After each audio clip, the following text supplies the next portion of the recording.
This is lab flow, it's basic lab techniques, and I did not have a video for this.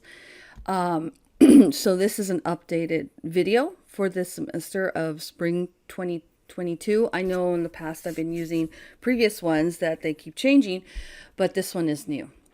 Okay, so measuring lengths of 2D shapes to calculate area. You pick the one that you are doing in this lab virtually. Hopefully by now you guys have started to understand lab flow a little bit more. It's not always easy. I do the labs. They're not always easy to understand, but honestly, they're the best things that we have for being online. I've seen and have had to use other things. They're not that good. You'll be given 2 codes. So pay attention to some of this information. One for a rectangular shape, it will look something like this. It will start with A01 or something like that. All I did was simply copy and paste it into the box. And then you will be given one for a circle shape. And again, it'll have a code, and I just copy and paste it, and that will save you from typing it wrong. Okay, so I want to make sure to help you guys understand how to read a ruler. From this point, when you start using anything with measuring, you have to know how to read it, and you have to have the correct sig figs. So when we use the metric side, we don't use the inches. You flip it over and use the other side. All right. The first thing you need to know is how to determine the increments of the ruler. What are the increments? Those are those little lines. Some of these will have little lines, some of them won't. And that will play a big difference in how many digits you have. So let's look at the picture. If you have a hard time understanding, just count. Pick anything in between and count it. And if it doesn't make sense how you're counting it, then you're not having the increments right. So what do I mean by that? Well, let's take a look at here. From 0 to 1 is 1 centimeter. But you just can't put 1 centimeter. What if I had something that's in between right here? How do you measure that? So this is what you need to do. You need to know what the increments or divisions are first. So let's count from 0 to 1. This is 1, 2, 3, 4, 5, 6, 7, 8, 9, 10. There are 10 increments. So I can't say this is 0 to 1 because 1's here. So these have to be less than 1. So what they are, now here's a rule that I found helped me, but you got to remember it, and sometimes it's a little confusing. When I'll come back to that. So this is 0.1, 0.2, 0.3, 0, because it's got to be less than 1. So what's less than 1? A tenth. So 0.1, 0.2, 0.3, 0.4, 0.5, 0.6, 0.7, 0.8, 0.9, and 1.0. So that's where I say start counting. If it's not making sense, then think about what knowledge we do know. What is less than 1? We will start dealing with decimals. We're not dealing with negative numbers. We're dealing with decimals. So the tenths place. So this would be here, 1.1, 1.2, 1.3. So hopefully that makes sense. Count in between. How many divisions are in between? That will help you understand. Okay, so if we look, this is what I wrote here for the example, right? You have to first learn how to, and this will be with when we start getting into volumetric glassware and everything. It's the same rules. They don't change, whether it's a ruler or in the lab. Okay, so there are 10 lines in between. Let's say we wanted to measure this blue line. So we can say this is 1.5, 1.6, 1.7, 1.8, but look, it falls in between 1.8 and 1.9. This is where the differences with sig figs come in. Remember, we have a digit of uncertainty? That never changes. So when you know what you have for certain, I am certain that up to 1.8, I am good. I can see that it's measured. Then that means you should have one more digit that's a digit of uncertainty. So this was the general rule I was going to say. Once you figure out what the increments are, always add one more digit place. That is your digit of uncertainty. So in this case, if you have a 0.1, then you're going to add 1 in the hundredths place. If you have increments of just 1, meaning 1, 2, 3, 4, 5, then you're going to add 1 in the tenths place. So there's different ways of how these are broken up. That's how you're going to do it. For me, it always helps by just telling myself, once I can figure out what the increments are, add one more digit place, and that's my unknown. Then that tells me that I'm going to have, for instance, in this case, I know for certain that I can guess these. I can count these. but I can't count in between. That's the digit of uncertainty. So that's where the extra digit comes from. So in this case, if we count this, this is 1.8, and I'm going to say it's 1.85. Some will say it's 1.84, 1.86, and that's 1.85 centimeters. Okay, so let's read these. This is the same thing, nothing changes here. We can count to 5. So same thing, these are increments of 1.1, 1.2, so forth. So now that I know that these are my increments, what did I tell you to do? Add one more digit place, which is the hundredths. So this is where you need to understand the tenths, the hundreds, and thousands. It really does make a difference. And the more you understand these places, the more comfortable you are with this. So that's going to be, so if I have the increments of a tenths, then that means I'm going to add one more digit in the hundreds. So let's see what we know for certain. We can count to 5. 5.1, 5.2, 5.3, 5.4, but it doesn't exactly line up with 5.5. So I know I can definitely say it's 5.4, and I'm going to say it's close to 5, so 5.48 centimeters. And I'm not going to do this one. Hopefully you can take the time and look at this, and you can see that it goes to, well, actually, no, I will. So it looks like it lines up exactly at 4, but it could be 3.99. So I put it at 4.0. Why? Because even though we have a 0, we have to account for the correct sig figs. So sometimes zeros are added as a placeholder because we can't have that 4.0. We don't have enough sig figs. So add that extra sig fig. If you don't know, so for here, I'm just going to say it's a 4.00. But this actually, now that I'm looking at it, looks more like it's like a 3.95. Okay. So reading it, again, determine the increments of the ruler. Once you determine the increments, then you can figure out, for me, I tell you just add another digit place. But here's the thing. If you don't read the increments right, you won't get that digit place right. So don't say, well, you told me to do this. Yeah, but you have to make sure you get the increments right. And some of them are really complicated. So if you're not reading it right, don't just add an extra digit. You need to know how to understand how to read these. This is never going away in chemistry. Never. Okay, so this is just repeating what I said, how to break it down. All right, so measuring, that's a part of the lab. Measuring lengths of 3D shapes to calculate volume and surface area. Here is another part of the lab. Enter your ID code for the 3D shape. It's the same as the first section of entering the ID code. Enter the number corresponding to the type of object you have. You will see a shape, enter that number that matches your shape. Beaker and sugar mass. So we're going to determine the mass of a sugar by subtracting the mass of a 100 ml beaker from the mass of the 100 ml beaker with sugar in it. What does all this mean? Okay, so I pulled some pictures off. What this means here is a 100 ml beaker. We never, if we want definite volumes measuring, we never use it. These are all approximate. And if we were in lab, you can line up all your beakers and you would see all these numbers would be different, like where they're lined up on a beaker. They're only approximate. But so if I ask you for 100 mils exactly, you would never use this. But if I need approximately 100 mils, you could use it. It's no big deal for like boiling water or something. So you're going to have a balance. This is a balance, which is a scale. It's very sensitive. It goes to tenths, hundredths, and thousandths place, which means it has a lot of precision in it. Okay, so we're going to weigh the beaker on it. So what you do is, let's pretend this isn't here. This zero or tare is a fancy word for just zeroing it out. You would have this go to 0. You would place the beaker on and it would tell you just the mass of the beaker. Okay. Then what you would do is add the amount of sugar that you needed to and then add that to this. But you would write this number down. So then we have this amount and you see that this amount is higher than this amount. You're going to subtract these two. Why? Because what you're doing is you're subtracting the beaker from the beaker and the sugar, and that will leave you the mass of just the sugar. So then we know what the mass of the sugar is. So that's what you're doing in this part. Okay, so always read volumes directly. So if you have to read a volume with liquids, you always have to read it at eye level. If you read it above or below, you're going to read it wrong. So I want to show you how to read it. This is different increments. You see that this is not easy increments to determine here. First, read at eye level. How do you read this? Okay, again, count and see how you can count this. So I see 50 to 60. So this must be 55. So that's a little weird, right? Because now how do you determine that's not a tenth? Don't panic. It's perfectly fine the way it is. These are things that we will deal with. You just have to, you can't use the increments of this. So the only things I can do now is that there's not a lot of precision here at all. So sometimes my rule of adding an extra digit, it doesn't work. So this is why I say you have to understand how to read the increments.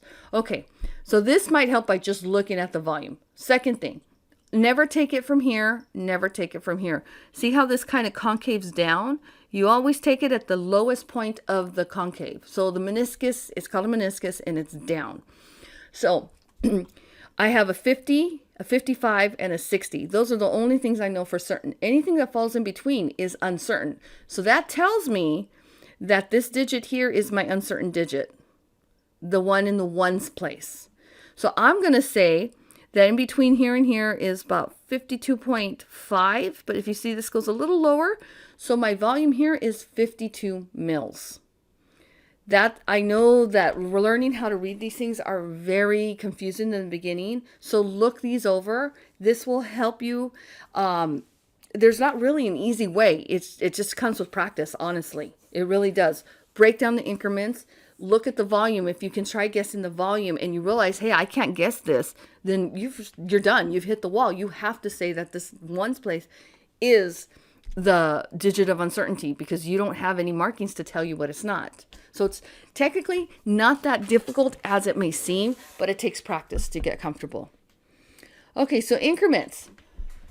What are the difference in the increments? So here we have tenths. So remember I told you with the tenths, we can add another digit because if anything falls in between, we cannot say for sure that that's a 5 or a 4.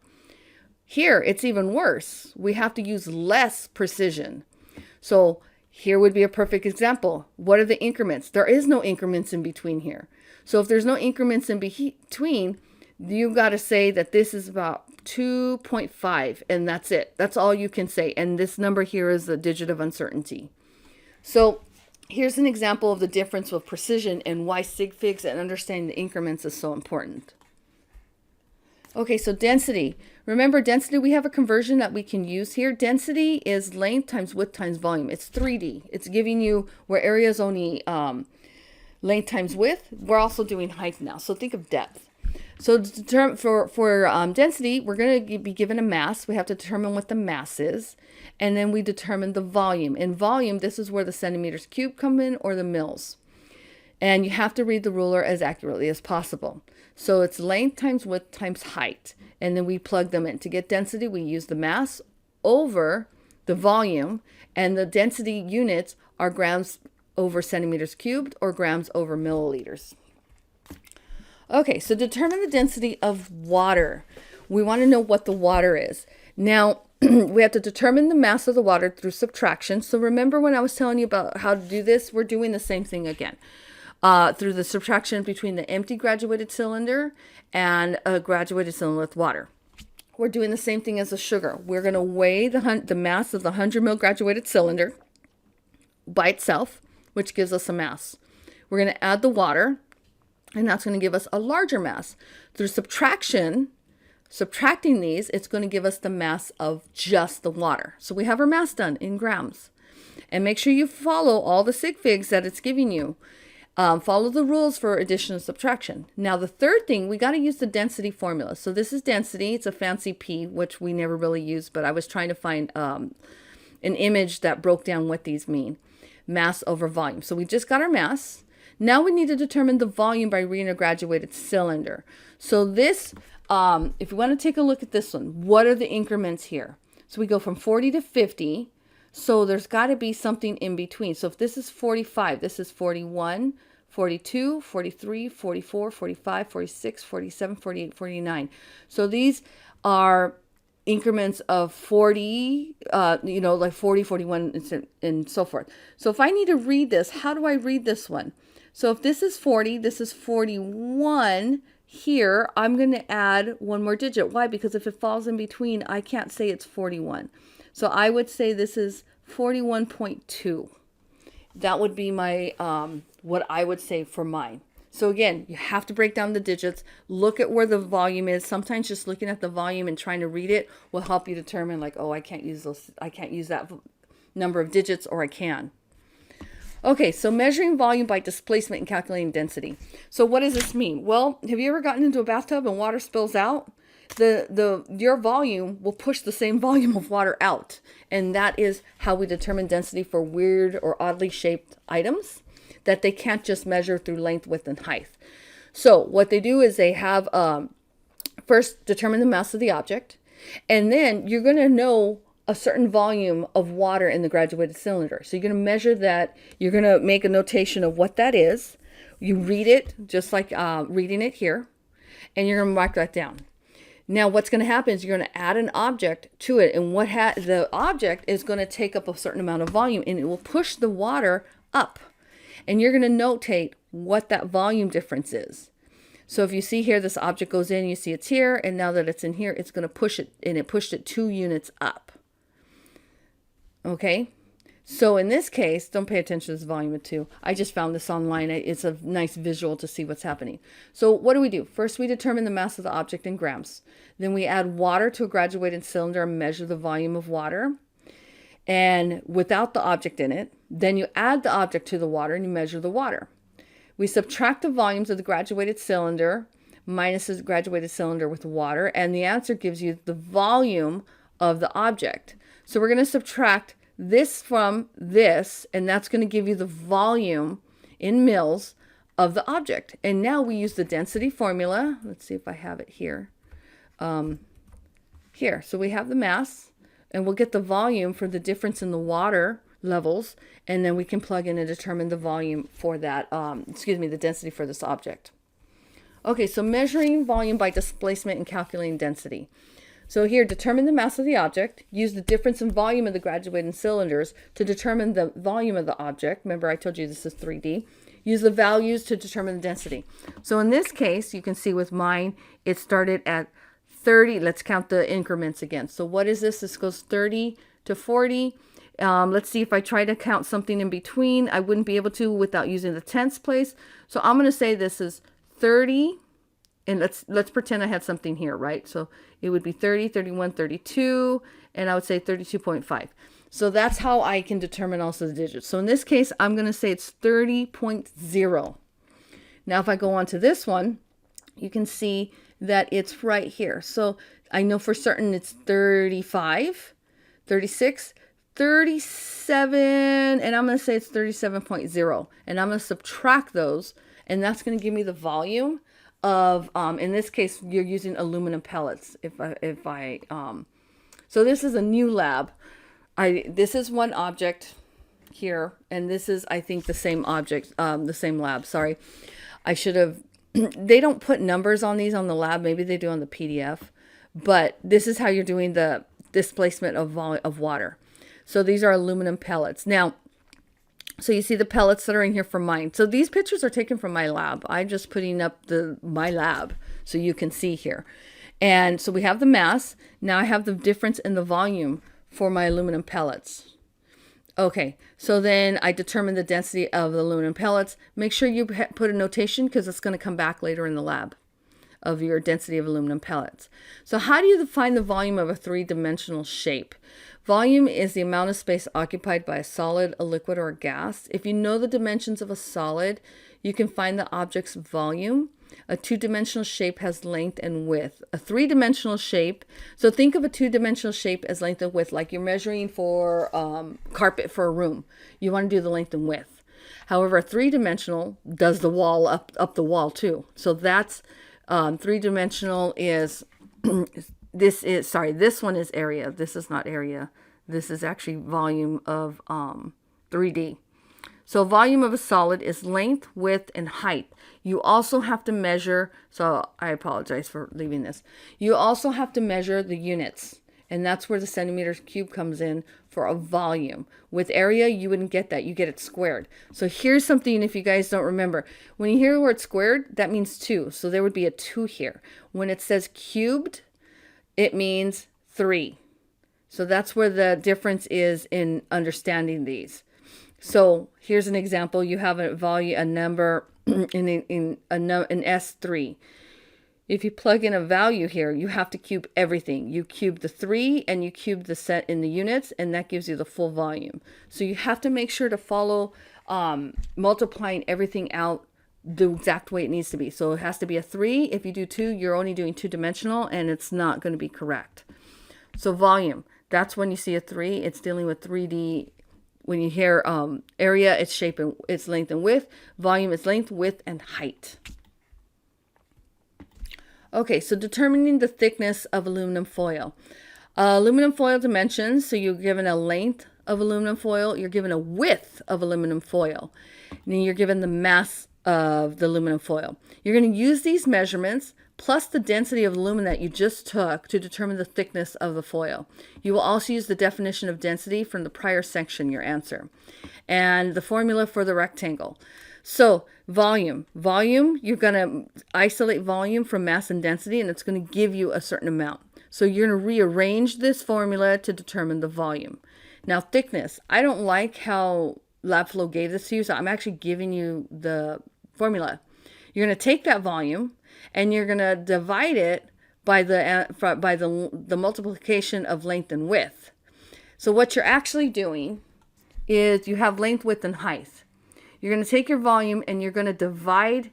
So leave volume right here. You're going to actually, if you can visually move, you're going to take 2 of these numbers and move it here, and you're going to isolate the last one, and that's going to give you the answer for the last one. Hopefully this makes sense. I'm going to put up the PDF for this. I don't really ever give my PDFs for my labs, but in this case, I think this could have, if my lecture seems a little confusing, as I don't like how they jumbled everything together on this, and I think they could have did a better job. So I'm giving you, this is how you solve for the thickness. Okay, so other things that you're going to need to solve for this. This is in your PDF here. This is actually in the lab. They put this when you're entering your data. They give you this one. So make sure you're reading it. What is the circumference? What is this? How do you get pi? It's on your calculator. For my Casio, I have to hit a shift and the pi button, and it'll multiply. So it's 2 times pi times the radius. Perimeter. So make sure you understand these.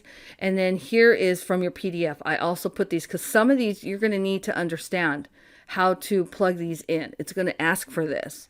And you got to know which one it's asking for. Is it asking for the dimensions to measure? Or is it asking for the surface area? Or is it asking for volume? Okay, so one thing you might get confused, it's asking for in some of these R. What is R? R is the radius. It's halfway. So if you're given a diameter, you simply divide by 2 and it gives you the radius. So if it's giving you radius, great. If it's not and it's giving you diameter, divide it by 2. That is your radius. And then from there, if you need to square it and you need to cube it or do whatever, you can do that. Okay, so here's my summation of when I did the lab. My answers followed the sig fig rules. So it seems LabFlow, when I did my old videos, they were all over the place with sig fig rules. Again, my videos are supposed to help you with the concept, but they have corrected sig fig rules and the menu to show you what gets wrong, what has been marked wrong now. They didn't have that then. You can be marked incorrect if you do not follow the sig fig rules. I sometimes mess with mine just to see what it will mark me wrong on. You need to upload what is being asked. I will look it over. You will get credit. You will get the credit you deserve. So don't just upload. If you're not uploading anything, or it's blank, or it looks like I'm not seeing the notes and the effort that you put in, it's a 0. By ignoring the upload, by giving a poorly written upload as if you don't want to show me your work, it's not going to get credit. I will give credit to where I can understand. Why is that? Because sometimes you might need help and you need to know what went wrong. I can simply look at your work and I can figure out from your work what happened. And then I can go over it with you. So it actually saves time too if I need to look at your work. So if I don't understand it, it's not going to get credited. If you don't give me anything to work with, it's not going to get credited. If you don't upload, it's not going to get credited. And that is in general rule for all the labs, because some of these labs you will be asked to upload. It appears you have one attempt to answer the lab correctly. I keep trying to see if I think I've said this to several. I have a couple classes and I don't know. I'm marked as a TA in this lab, just like with the chief. I can't fix anything for you guys. Chem department controls everything. So I can't see how many attempts you have on some of this labs, which is weird. But if you have more than one attempt, let me know. But when I was trying to do this, I couldn't see that at the time. But when I was doing this, it was before the semester started. So check and recheck your answers before you hit submit. I cannot correct this for you if you accidentally hit submit. It's done. You will have to accept what you get. I didn't enter any units with my answers. I just answered the numerical values. In the quiz section, I followed sig fig rules, but I did not use scientific notation. I did it in just general form of, if it's a long number, it's 0.0000, whatever. I did it just like that. I kept my answers in standard notation is what